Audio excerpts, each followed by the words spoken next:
Boa noite a todos. Vamos então dando sequência a mais esse momento de reflexões a respeito do Evangelho, usando como base sempre o Evangelho segundo o Espiritismo de Allan Kardec. E assim então todos reunidos em comunhão de pensamentos e de sentimentos, vamos elevando o nosso pensamento até Deus, nosso Pai, até Jesus, nosso Mestre, a Frei Fabiano de Cristo, que nos acolhe nessa casa abençoada, onde temos tantas oportunidades de aprendizado, de estudo e de trabalho, que possamos bem aproveitar essas ferramentas que recebemos como dádivas divinas para o nosso progresso. Pai nosso que estais no céu, santificado seja o vosso nome. Venha a nós o vosso reino. Seja feita a vossa vontade, assim na terra como no céu. O pão nosso de cada dia nos dai hoje. Perdoa, Pai, as nossas dívidas, assim como nós devemos perdoar aos nossos devedores. E não nos deixeis cair em tentação, mas livrai-nos do mal. Que assim seja, graças a Deus e graças a Jesus. Então, aqui do Evangelho segundo o Espiritismo, o primeiro capítulo, não vim destruir a lei. Não penseis que vim destruir a lei ou os profetas. Não vim para destruí-los, mas para dar-lhes cumprimento. Porque em verdade vos digo que o céu e a terra não passarão, até que não se cumpra tudo quanto está na lei, até o último J e até o último ponto. Mateus capítulo 5. Moisés. Há duas partes distintas na lei mosaica: a lei de Deus, promulgada sobre o Monte Sinai, e a lei civil ou disciplinar estabelecida por Moisés. Uma é invariável, a outra é apropriada aos costumes e ao caráter do povo e se modifica com o tempo. A lei de Deus está formulada nos 10 mandamentos seguintes. 1. Eu sou o Senhor teu Deus, que te tirei da terra do Egito, da casa da servidão. Não terás deuses estrangeiros diante de mim. Não farás para ti imagens de escultura, nem figura alguma de tudo o que há em cima do céu e do que há embaixo da terra, nem de coisa que haja nas águas debaixo da terra. Não adorarás, nem lhes darás culto. 2. Não tomarás o nome do Senhor teu Deus em vão. 3. Lembra-te de santificar o dia de sábado. 4. Honrarás a teu pai e a tua mãe, para teres uma dilatada vida sobre a terra que o Senhor teu Deus te há de dar. 5. Não matarás. 6. Não cometerás adultério. 7. Não furtarás. 8. Não dirás falso testemunho contra o teu próximo. 9. Não desejarás a mulher do próximo. E 10. Não cobiçarás a casa do teu próximo, nem o seu servo, nem a sua serva, nem o seu boi, nem o seu jumento, nem outra coisa alguma que lhe pertença. Agora aqui a explicação à luz da doutrina espírita. Esta é a lei de todos os tempos e de todos os países, e tem por isso mesmo um caráter divino. Todas as demais são leis estabelecidas por Moisés, obrigado a manter, pelo temor, um povo naturalmente turbulento e indisciplinado, no qual tinha de combater alguns abusos arraigados e preconceitos adquiridos durante a servidão no Egito. Para dar autoridade às suas leis, ele teve de lhes atribuir uma origem divina, como o fizeram todos os legisladores dos povos primitivos. A autoridade do homem devia apoiar-se sobre a autoridade de Deus. Mas só a ideia de um Deus terrível podia impressionar homens ignorantes em que o senso moral e o sentimento de uma estranha justiça estavam ainda pouco desenvolvidos. É evidente que aquele que havia estabelecido em seus mandamentos, não matarás e não farás mal ao teu próximo, não poderia contradizer-se ao fazer do extermínio um dever. As leis mosaicas propriamente ditas tinham, portanto, um caráter essencialmente transitório. E dessa leitura que a gente faz aqui, a gente consegue fazer algumas reflexões, né? Então, por exemplo, tem aqui os 10 mandamentos que a gente, todas as religiões aí cristãs e tudo mais, e até mesmo dentro do judaísmo, se estuda isso como regra, né, que deixa bem claro, por exemplo, logo como primeiro mandamento, a ideia de um Deus único, que foi assim uma grande missão, por exemplo, de Moisés, né, como grande legislador da sua época. Então ele veio para trazer aqui para aquele povo embrutecido ainda, pouco desenvolvido moralmente, poucos conhecimentos, né? E ainda assim ele conseguiu naquele povo trazer a ideia de um Deus único, quando na grande maioria dos povos ali primitivos dessa época, eles tinham a ideia de vários deuses, como a gente estudou semanas passadas ali, a respeito de Sócrates, Platão, né, no caso dos gregos, todo aquele povo, toda aquela população antiga, eles acreditavam, eles tinham o chamado politeísmo, eles acreditavam em vários deuses, né? E os judeus ali, eles, graças ali a Moisés, né, que veio revelar, ele quando subiu no monte ali, né, ele conseguiu, através da mediunidade de escrita direta, recebeu os 10 mandamentos, né, ali ficaram gravados numa pedra, como está registrado ali nas escrituras, né. E ele trouxe ele era um médium, ele conseguia se comunicar com esse espírito, né, que veio dar essa ideia da missão que ele tinha, de incutir, né, no povo, de mostrar para o povo essa ideia, em princípio, de um Deus único, e essas leis que disciplinam a relação de povo para povo, né, de pessoa para pessoa, melhor dizendo. Então, quem acredita num Deus único, né, teria, no caso, na época de Moisés, temia, porque se falasse para amar, né, respeitar e ser dócil, eles não tinham ainda a condição espiritual desenvolvida, né, para ter essa compreensão. Então, para eles era pelo temor. Então, foi daí que veio essa ideia da ira de Deus e tudo mais, né? E nas relações de uns com os outros, tinha que ter um mínimo de respeito. A base, a semente do amor, né? Que lá da frente, depois, o Cristo vem ensinar com mais propriedade, né? Então, dentro dessas relações de povo, de pessoa para pessoa, vamos dizer assim, tinha algumas coisinhas, algumas situações básicas que quem respeitasse já estaria ali bem dentro da lei de Deus para aquele momento, né? Então, honrar o pai e a mãe, não matar, não cometer adultério, não furtarás, né?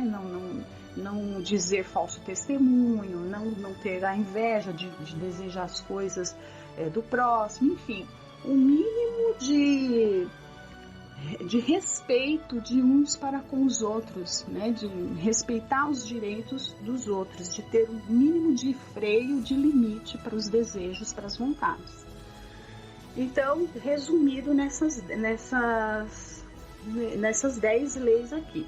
Que depois, mais para frente, a gente vai percebendo, se a gente vai pegando para estudar totalmente essas leis aqui, a gente vai vendo que, né, o Cristo veio resumir todas essas em uma, né, mais para frente a gente vai ver, e depois, na época certa, vem a doutrina espírita, e ali no Livro dos Espíritos mesmo, quando tem a parte das leis morais, a gente vai percebendo ali a fundo, né, todas as leis da natureza como leis de Deus, né?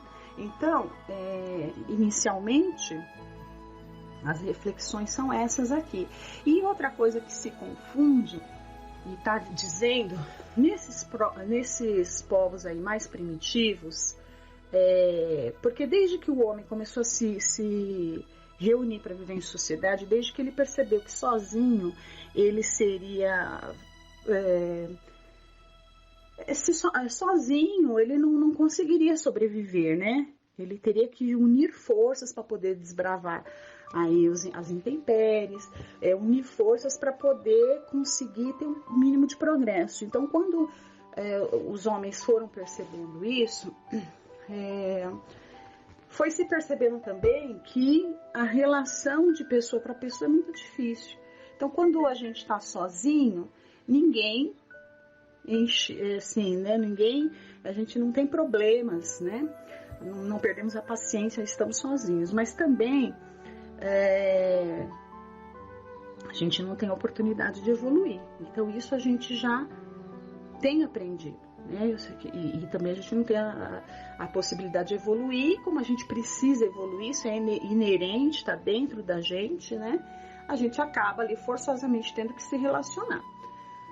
Mas esse relacionamento não é fácil, não é muito fácil, é complicado, né? Porque nós somos egoístas, somos vaidosos, somos orgulhosos, temos ali dificuldades morais, que é complicado conviver com pessoas diferentes de nós, né?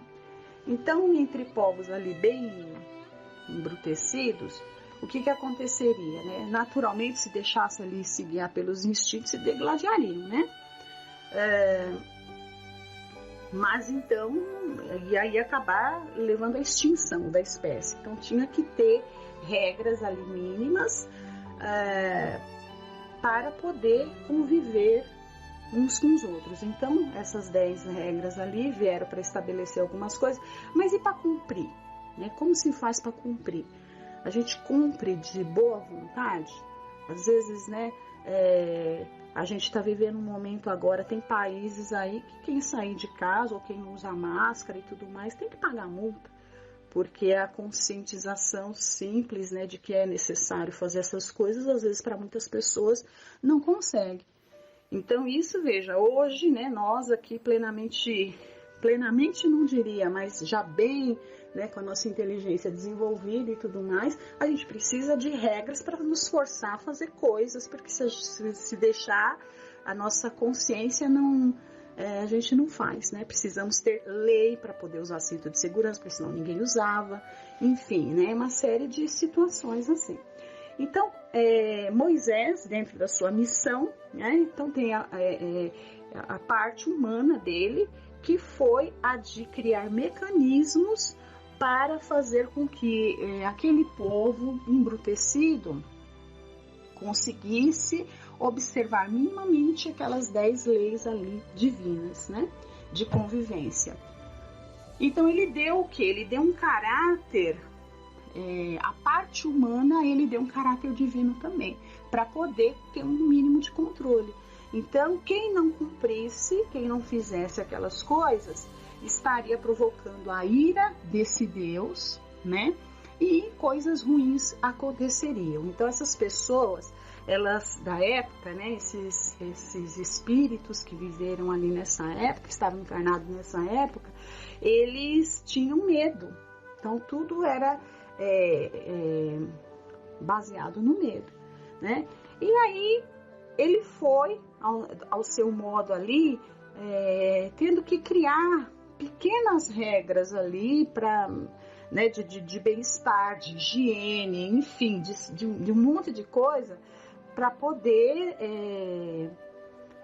dar uma disciplinada melhor, né, naquele povo embrutecido. E todas essas pequenas leis de lavar as mãos, de circuncisão, enfim, uma série de coisas, ele atribuía um caráter divino. E as pessoas ali da época se apegaram a isso, né? Moisés tinha uma influência ali muito, muito, muito grande, muito forte sobre sobre o povo judeu, né? E por muito tempo, e às vezes nós temos até hoje, né, pessoas que realmente colocam ali Moisés, abaixo de Deus é Moisés, né? E seguem ainda da mesma forma como era, mas a gente percebe que ele, ao lado de um grande médium, né, assim, ao mesmo tempo que ele era um grande médium, ele era um grande legislador, né, como temos legisladores hoje. E ele criou leis ali humanas, né, para poder dar uma disciplinada no povo e tudo mais. E o que acontece, essas leis humanas, como hoje, elas estão sujeitas ao tempo. Então, situações que às vezes numa época a gente precisa de lei para forçar a acontecer, às vezes numa outra época, num outro contexto, né, em que o povo já está já mais consciente e tudo mais, aquela mesma lei perde o seu caráter, né? Ela não deixa de ser lei porque não faz mais sentido. Então tem tem muitos e muitos exemplos aí de situações que viraram lei, né? Teve que haver leis civis ali para poder frear ainda alguma falta de bom senso que a gente tem. Então nós tivemos que ter leis, por exemplo, que garantissem o direito de voto às mulheres, a gente precisou ter leis ali para o uso do cinto de segurança e tudo mais, né?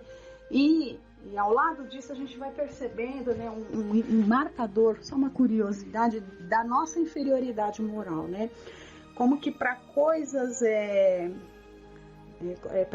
assim boas, digamos, né? Igualdade, no caso aqui, direito de voto para as mulheres, né? Tá dentro da lei da igualdade, tudo mais. O uso do cinto de segurança para preservar e salvar a nossa vida e tudo mais, né? Precisa ter lei para forçar, né? Lei para pagar pensão para filho, enfim, a gente tem uma série de leis aí. Ao lado disso, a gente percebe que situações né, que comprometem ali uma certa moral, às vezes a nossa moral se desvia tanto, né, tanto que acaba sendo comum, né, e um comportamento que não é legal, digamos assim, acaba sendo tão generalizado e todo mundo se acostuma com ele, que ele se torna ele se torna algo comum, né? E às vezes ele era até, vamos dizer assim, ele era até criminalizado antes, né? Mas pelos costumes acaba se achando por bem que não é crime, que pode ser. O exemplo disso é o adultério, que desde 2005, né, pela nossa legislação, ele não é mais considerado crime, né? Então, e veja que ele está lá nos 10 mandamentos, né? Ele está lá, não cometerás adultério. Sim, embora que a gente sabe que quando fala do adultério aqui nessa forma como está, não é só envolvendo essa questão de fidelidade entre casais, né? Então tudo que está adulterado, ou seja, avariado, né? Tudo aquilo que está contaminado, né? Vamos dizer assim, é nesse sentido. Mas veja, pela nossa legislação, o adultério deixou de ser crime, né? E no próprio Evangelho mesmo fala o seguinte, que tem uma parte que diz que tem muitas faltas que a nossa lei não prevê como crimes, mas aos olhos de Deus são grandes faltas, né? Então realmente a gente precisa estar bem compenetrado estudando, né, estudar a história, né, como eram esses povos. A gente percebe que essa coisa de Estado e religião, né, que se confunde até hoje em alguns países, tem um contexto histórico. Lá, esses povos primitivos, esses povos do passado, não existia essa divisão de Estado e de religião, né? O líder religioso geralmente era um médium, era um ancião e tudo mais, ele era o líder do povo, né? Então, que nós possamos fazer essas reflexões, que a gente possa aproveitar bem esses estudos que a doutrina nos traz, né? E agora nós vamos continuar ouvindo a parte do Livro dos Espíritos com a nossa companheira Silvia Belotto. Obrigada e até a próxima semana.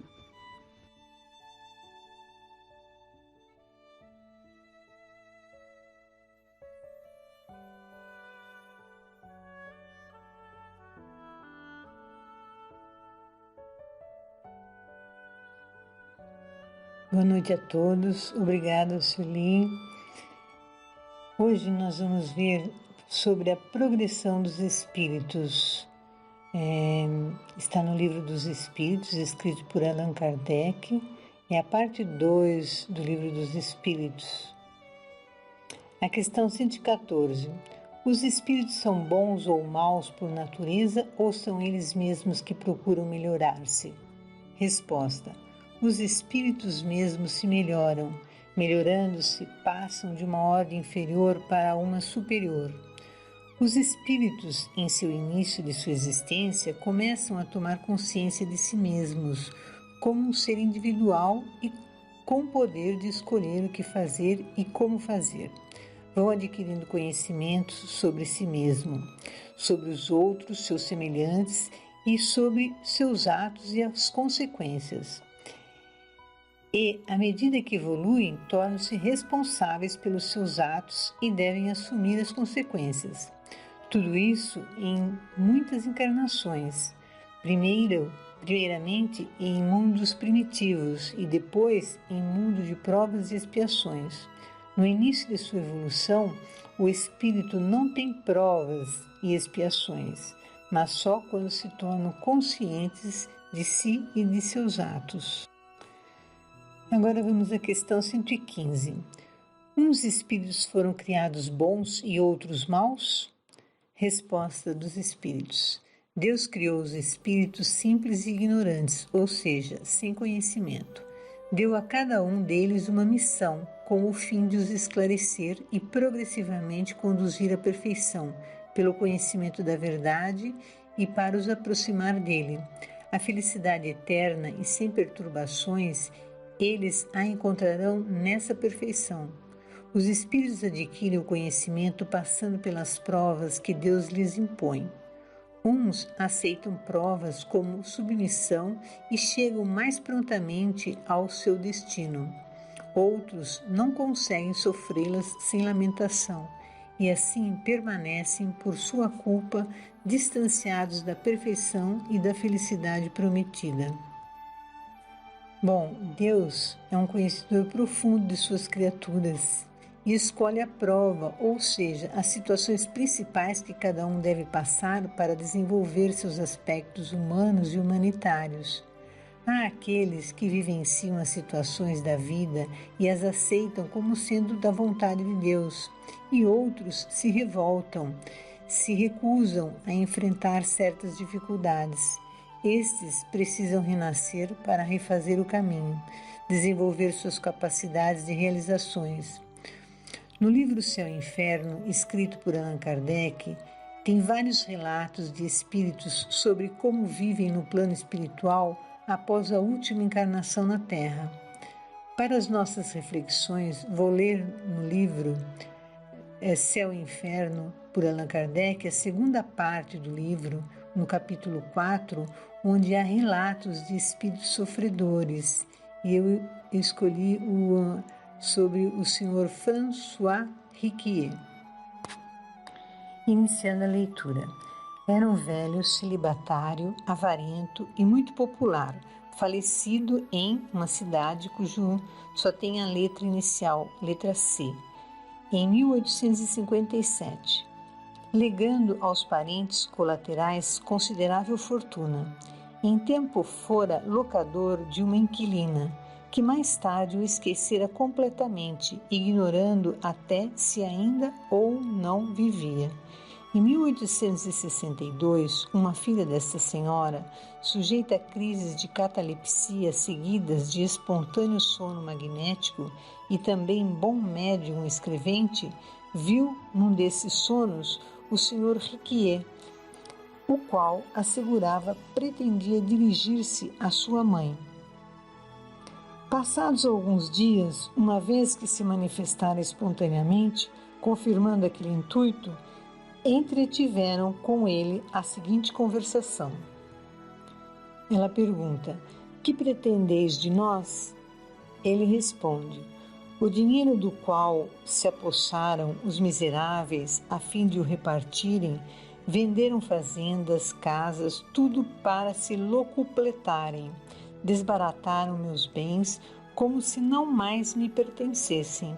Fazei que se me faça justiça, já que a mim me não ouvem e não quero presenciar infâmias tais.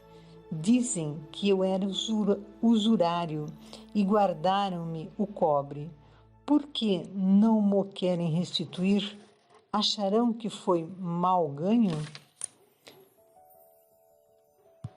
A senhora então fala: mas vós estáis morto, meu caro senhor, e não tendes mais necessidade alguma de dinheiro.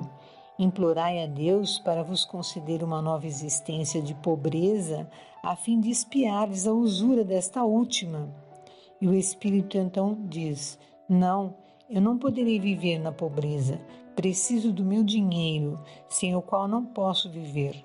Demais, não preciso de outra existência, porque vivo estou atualmente.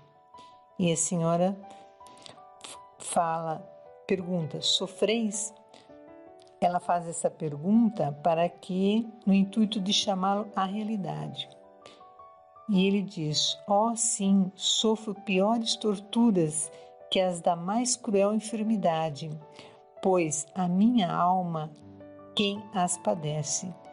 Tendo sempre em mente a iniquidade de uma vida que foi para muitos motivo de escândalos, tenho a consciência de ser um miserável indigno de piedade, mas o meu sofrimento é tão grande que mister se faz me auxiliem a sair desta situação deplorável.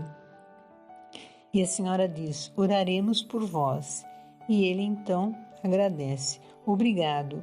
Orai para que eu esqueça os meus bens terrenos, sem o que não poderei arrepender-me. Adeus e obrigado. Vemos aqui então um espírito já desencarnado há 5 anos e lamenta a perda da fortuna aos herdeiros. Ele quer reaver a fortuna, pois não conseguirá viver sem o dinheiro, mesmo no plano espiritual onde o dinheiro não é nada. Ele sofria tanto e achava que o dinheiro poderia resolver isso. Mas, por outro lado, em momentos de lucidez, ele sabia que precisava de ajuda para se libertar deste apego e continuar a viver. Certamente, ele reencarnará com provas relacionadas ao tempo perdido nessa encarnação e ao mau uso do dinheiro. Teve muitas possibilidades de fazer o bem e não o fez. Agora vamos à questão 115A. Segundo isto, os espíritos em sua origem se assemelham a crianças ignorantes e sem experiência, mas adquirindo pouco a pouco os conhecimentos que lhes faltam ao percorrer as diferentes fases da vida? Sim, a comparação é justa. A criança rebelde permanece ignorante e imperfeita.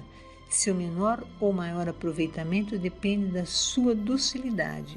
Mas a vida do homem tem fim, enquanto a dos espíritos se estende ao infinito. Como vemos então por essa resposta dos espíritos, fazendo uma comparação com uma criança que, matriculada numa escola, não quer fazer a lição, e há aquela que logo se dispõe a cumprir seu dever, sem dúvida, esta vencerá os obstáculos da aprendizagem com mais facilidade. Assim é com os espíritos em suas encarnações. Uns avançam mais rapidamente porque se dispõem a enfrentar as dificuldades assim que elas surgem, e outros se rebelam, desistem das tarefas que surgem, ficam desanimados ou se revoltam mesmo. Mas, de encarnação em encarnação, o espírito progride e vai se burilando, vencendo as dificuldades morais, como a do orgulho, da vaidade, do apego aos bens materiais. A evolução depende do uso que a pessoa dá ao seu livre-arbítrio. Quando não faz bom uso, então cria as provas ou as expiações para o futuro. Torna-se necessário passar por determinadas situações.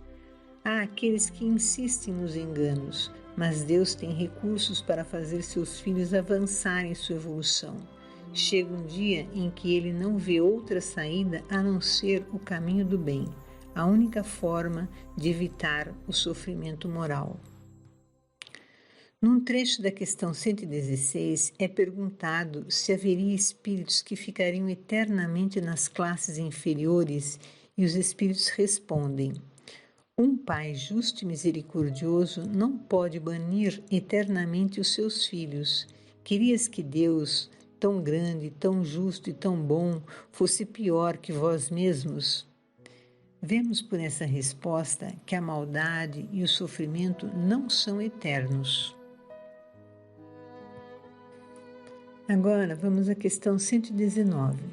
Deus pode livrar os espíritos das provas que devem sofrer para chegar à primeira ordem? Resposta: se eles tivessem sido criados perfeitos, não teriam merecimento para gozar os benefícios dessa perfeição. Onde estaria o mérito sem a luta? De outro lado, a desigualdade existente entre eles é necessária à sua personalidade, e a missão que lhes cabe nos diferentes graus está nos desígnios da providência, com vistas à harmonia do universo. Kardec comenta: como na vida social todos os homens podem chegar aos primeiros postos, também poderíamos perguntar por que motivo o soberano de um país não faz de cada um dos seus soldados um general. Por que todos os empregados subalternos não são superiores? Por que todos os alunos não são professores? Ora, entre a vida social e a vida espiritual existe ainda a diferença de que a primeira é limitada e nem sempre permite a escalada de todos os seus degraus, enquanto a segunda é indefinida e deixa a cada um a possibilidade de se elevar ao posto supremo. Se fôssemos criados perfeitos, não teríamos adquirido o mérito de um dia virmos a ser espíritos puros. Deus teria o mérito de nos ter feito perfeitos, mas Ele nos criou à sua imagem e semelhança, então nos deu a capacidade de criar, de desenvolvermos em nós a capacidade de nos construirmos como seres inteligentes e com uma identidade pessoal. E a diferença entre nós propicia a interação e nos vemos como irmãos, pois auxiliamos uns aos outros. Kardec comenta que na vida de encarnado não podemos ocupar todas as posições na sociedade, mas como espíritos podemos evoluir independentemente da tarefa desempenhada aqui enquanto encarnado. A responsabilidade no cumprimento da tarefa, a dedicação, o amor no cumprimento do dever assumido desenvolve o espírito independentemente da sua posição social. Assim, aquele que aqui, como encarnado, tem grandes encargos, pode não estar aproveitando a oportunidade para fazer o bem, tanto quanto poderia, e estará evoluindo pouco. Mas nós não temos condições nenhuma de avaliar isso. Temos um exemplo nas vivências de Jesus. No Novo Testamento, em Marcos, no capítulo 12, versículos de 41 a 44, Jesus observava as pessoas colocando o dinheiro das ofertas no gasofilácio. e via como as pessoas lançavam o dinheiro no recipiente, e via que muitos ricos colocavam valores altos para a oferta. E entrando uma pobre viúva, colocou apenas 2 pequenas moedas de valor insignificante. Jesus, porém, chama os seus discípulos que estavam chegando e lhes diz: em verdade vos digo, amém, vos digo que esta viúva pobre colocou mais do que todos os que estão colocando no gasofilácio, pois todos colocaram do que lhes sobrava, ela, porém, do que lhe falta. Colocou tudo quanto tinha, todo o sustento dela. Por essa parábola percebemos que somente Deus pode avaliar o quanto estamos evoluindo ou não e quais provas devemos passar para nos aperfeiçoarmos. Na questão 120, todos os espíritos passam pela fieira do mal para chegar ao bem? Resposta: não pela fieira do mal, mas pela da ignorância. Ser ignorante não é necessariamente ser mau, mas é não ter conhecimento suficiente para fazer uma escolha consciente e também não conhecer tudo o que pode fazer. De encarnação em encarnação, o espírito vai evoluindo e cada vez mais consciente faz escolhas que estão dentro das leis de Deus ou fogem a elas ao praticar o mal deliberadamente. Ao fazer mal a outrem ou contra Deus, blasfemando, por exemplo, estarão criando situações em que terão que reparar esses erros em outras existências. Um outro exemplo: se tirou a vida de alguém em uma encarnação, terá que conviver com esta pessoa como sendo um irmão ou como um pai para que repare o seu erro. Há outras questões sobre progressão dos espíritos, questões interessantes, mas agora vamos encerrar o nosso estudo fazendo a oração que Jesus nos ensinou. Antes, pediremos a Deus pedindo por todos os que sofrem, seja na Terra como encarnados ou no plano espiritual, que sofrem dos males físicos ou de ordem moral. Pai nosso que estais nos céus, santificado seja o vosso nome, venha a nós o vosso reino, seja feita a tua vontade, assim na terra como nos céus. O pão nosso de cada dia dai-nos hoje, perdoai as nossas dívidas, assim como perdoarmos os nossos devedores, e não nos deixeis cair em tentações, mas livra-nos, Senhor, de todo o mal, que assim seja.